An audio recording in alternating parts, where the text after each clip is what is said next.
right, so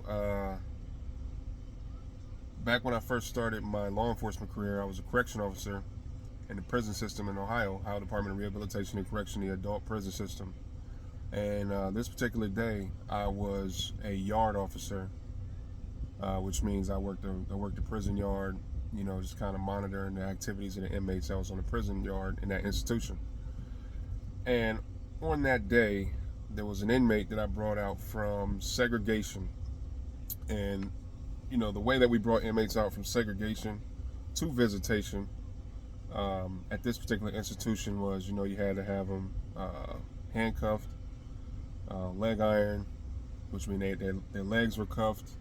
They had a drop chain going from the waist chain to the ankles, and they also had their hands cuffed to the waist chain. But we also, because of the security level at this particular institution, it was a level 3 institution, they had a black box, which means the black box goes over the handcuffs. So it just kind of as an added security layer, so that the inmates couldn't pick the handcuffs and and pop the lock on the handcuffs and get free. So, anyways, I'm bringing the inmate out of segregation to go to visitation. He has a visit from his wife and daughter, and I think he had a son with him, but I know it was wife and daughter for sure. And when he went out to go visit the wife and the daughter, wife and daughter was like, "Oh, because inmates in the institution, they wear blue. They had blue top, blue jean pants, but he was in an orange, we call pumpkin suit, as the correction officers. But he was in an orange jumpsuit, and the wife and everybody was shocked, like, why are you dressed like that? What's going on? Why you look like that? Why are you coming to visit us looking like this?" And he was, I just had to beat up these dudes. I mean, he uses some colorful language, but for the sake of respect, I'm gonna keep it PG. So I had to whoop up on these dudes, man. I let them know I ain't no sucker, man. I ain't soft, man. You know what I'm saying? I had to terrorize some people, man. They had to put me in segregation, and so on and so on and so forth. And me being a yard officer and being responsible for moving inmates from segregation to visitation, as one of the functions of that position, I had to stay in visitation, as an extra layer of security, because this person did come out of the hole to come to visitation. And in the visits in the prison system, they're allowed to kiss their visitor in the beginning and allowed to kiss their visitor in the end. I don't know if the policies changed, but that's what it was back then. And when he kissed he kissed his wife, kissing, like how I would kiss, how you would kiss your wife, how I kiss my wife, spouse, whatever, man. You give them a good smooch and maybe slip a little tongue in there, man, here and there. You know what I'm saying? It's nothing out of the norm. And he kisses kids, kisses his daughter on the mouth, you know what I mean? And I think, like I said, I think he had his son with him or something. Kissed him on the forehead too, and they sit down and had a visit. And as they leave, you're allowed to kiss them again. You can kiss and then going back across the yard, and they leave.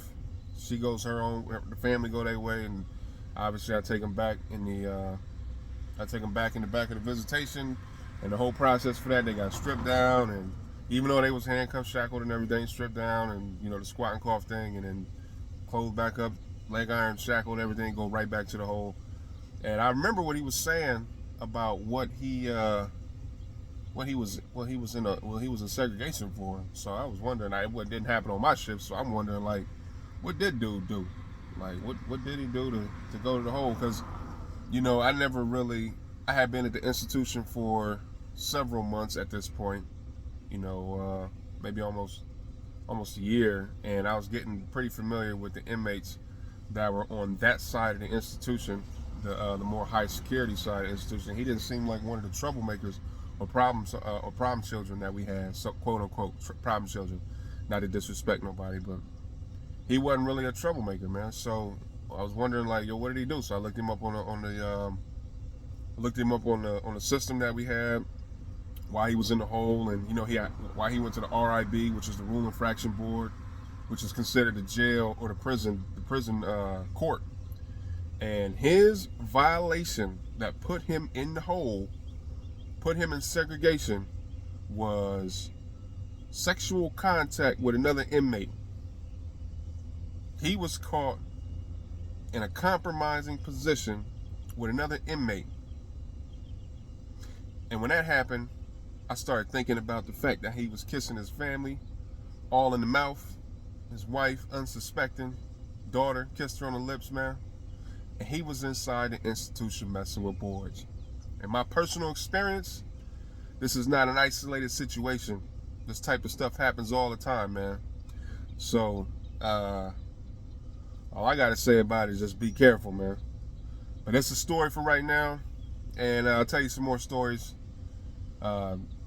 shortly. So other than that, man, y'all be good out there and be safe. Remember, train hard, train often, train properly, and train safely. All right? Peace.